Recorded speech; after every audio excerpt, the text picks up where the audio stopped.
Hello everyone and welcome back. In this section, we'll be looking at how you can use GitHub Copilot with Xcode. But before that, let's go ahead and try to understand what exactly is GitHub Copilot.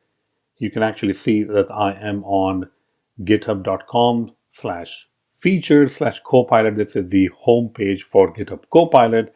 And as you can see on the screen, it says that this is the AI editor for everyone.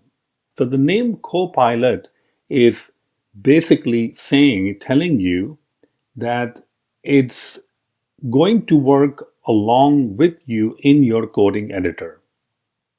And you can see over here they have these demonstrations where you can write some code and it will generate some code for you. If I go ahead and refresh, maybe that animation can run again. Here we go.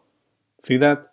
So as you type in the name of the function like parse expenses or unit test or whatever, then it's going to go ahead and write the code for you. All right. And it's baked into Xcode. It's baked into VS Code. Actually, for Xcode, we will have to download Copilot for Xcode. But the whole idea is you are in Xcode, you're writing your code, and you'll be able to customize the code as the Copilot is going to give you suggestions. Just like IntelliSense give you suggestions when you're writing the code, Copilot is going to give you a little bit more suggestions. Like if you want to write a function called palindrome. So based on the context of your screen, it is going to assist you and sometimes even write the whole function for you. All right. So that's the whole point of GitHub for Copilot.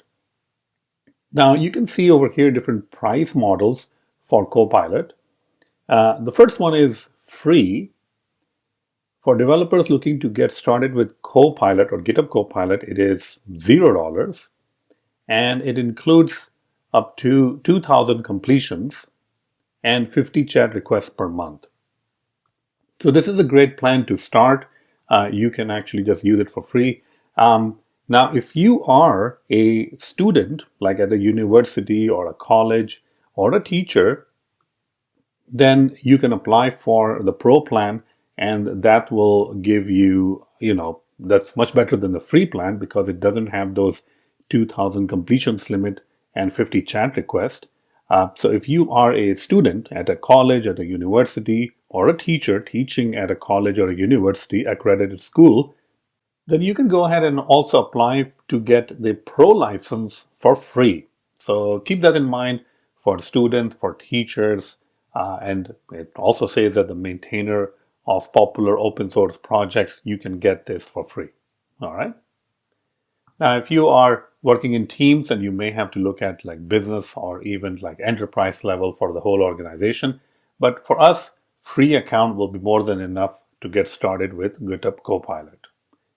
All right. So the difference between GitHub Copilot and ChatGPT, the one that we used previously, is with ChatGPT, we were, going to a website or even integrating it with Mac OS app into our Xcode, and we were copy pasting the code.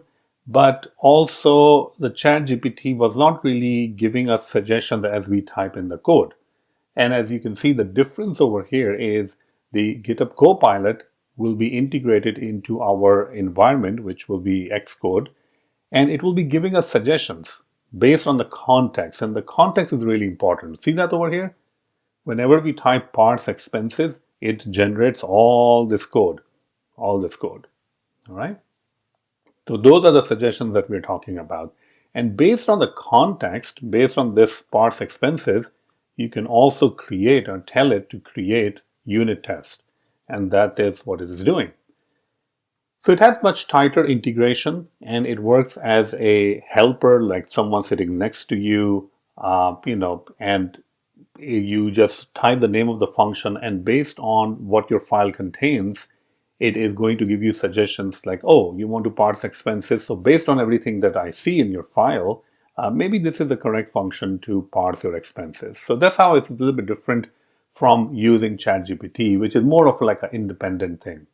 Now, of course, ChatGPT for Mac also takes into account the context, but not kind of like a live context, meaning when you're typing code in Xcode, the ChatGPT is not really going to help you out over there. Now, I'm not saying that one is better than the other.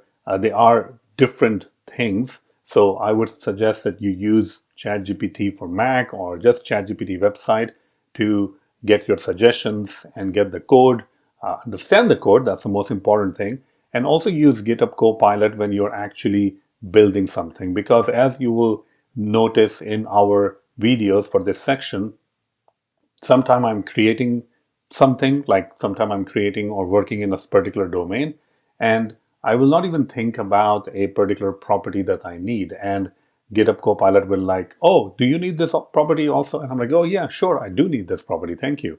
So you will see all of those different things when you're working with GitHub for Copilot in Xcode.